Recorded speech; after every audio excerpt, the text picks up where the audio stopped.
ശരിയാണ്. എന്താണ് അവൾ ഏത് സമയം സൈഡിൽ ഇരിക്കാൻ കാരണം?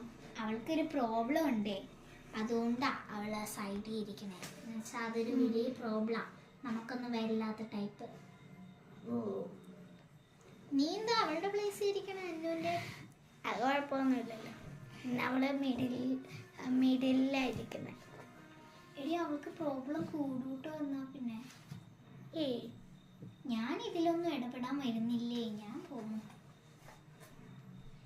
എടി ശരണ്യേ, ശരണ്യേ, നീ എന്താ എന്റെ പ്ലേസിൽ ഇരിക്കണേ? ഒന്നുമില്ല. മാറ്. ഇല്ല. അതെന്താ, ഇത് എന്റെ പ്ലേസ് അല്ലേ? എന്റെ പേരൊന്നും എഴുതി വെച്ചിട്ടില്ലോ. എന്റെ പേര് കാണുന്നില്ലല്ലോ. എടി നീ തമാശ കളിക്കല്ലേ, മാറ്, എനിക്ക് ഇരിക്കണം. ഞാൻ മാറാൻ പോകുന്നില്ല മോളി. അത് എന്റെ സീറ്റാ. ഇത് കണ്ട് എന്റെ പേര്. നീ അത് എഴുതി വെച്ചിട്ട് ഇപ്പൊ പറയുന്നോ? ഞാൻ ഏത് വെച്ചു? നിനക്കും എഴുതി വെക്കായിരുന്നല്ലോ ഇത്രയും ദിവസം. നീ ഞാൻ മിസ്സിനോട് കംപ്ലൈന്റ് നീ പോയി കംപ്ലൈന്റ് ചെയ്യണ്ടാന്ന് വെച്ചാ. ലാസ്റ്റ് അവസാനായിട്ട് ചോദിക്കാടി, വരുന്നുണ്ട്, നീ ഇറങ്ങുന്നുണ്ടോ, നീങ്ങുന്നുണ്ടോ? ഞാൻ അവസാനമായിട്ട് മോളോട് പറയാം, ഞാൻ നീങ്ങാനേ പോകുന്നില്ല. ആരാടി നിന്റെ മോള്? നീ.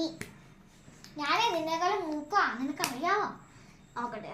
2027. ഞാൻ 2020. എന്റെ ഐഡന്റി കാർഡ് ഇവിടെ ഇല്ലല്ലോ, നിനക്ക് കണ്ണ് കാണത്തില്ലേ? നീ എൻ്റെ 2017 ഞാനോ? നീയല്ലേ 17? ഞാൻ 16. ഓ, ഒരു വയസ്സ് മൂത്തതാന്ന് വെച്ച് ഭയങ്കര ജാടയാ നിനക്ക്. അങ്ങോട്ട് നീ നിൽക്കരുത്. ഞാൻ നീങ്ങി നിൽക്കില്ല. നീ ഒരിക്കലും വിചാരിക്കണ്ടാടി ഞാൻ സൈഡിലിരിക്കുന്നു. സൈഡിൽ അല്ലാണ്ട് വേറെ എവിടെയും ഞാൻ ഇരിക്കും. മിഡിലിരിക്കുമെന്ന് നീ കരുതണ്ട. എടി എന്തിനാടി അവളെ ഇത്രയും ദേഷ്യപ്പെടുത്തേ? എന്തിനാടി നീ അതൊക്കെ ചെയ്തേ? അന്ന് അവളല്ലേ എൻ്റെ ഒരു ദേഷ്യപ്പെടാൻ വന്നേ. അവൾക്ക് എന്നെ ജാടയാലേ. ഒന്ന് പോടി, അവൾക്ക് ഒരു ജാടയില്ല. നല്ല പാവം വെച്ച അവളെ. ആ, അവളെ ചീത്തയാക്കിയത് നീ ഒറ്റൊരു കാരണ. നിങ്ങൾ നിങ്ങൾ ആരും ഇവളോട് ഇനി ഫ്രണ്ട്ഷിപ്പ് ആവണ്ട. യെസ്, ഞങ്ങൾ ആരും ഇവളോട് ഇനി ഫ്രണ്ട്ഷിപ്പ് അല്ല. നീയൊന്നും ആവണ്ട. എൻ്റെ കൂടെ വേറെ ആളുണ്ട്. എല്ലാവരും നിന്നോട് ഫ്രണ്ട്ഷിപ്പ് കട്ട് ചെയ്തു. എടി ഞാൻ നിന്നോട് കൂട്ടൊക്കെ ഉണ്ട് കേട്ടോ. എനിക്ക് എന്തായാലും അവളെ ഒട്ടും ഇഷ്ടമില്ല.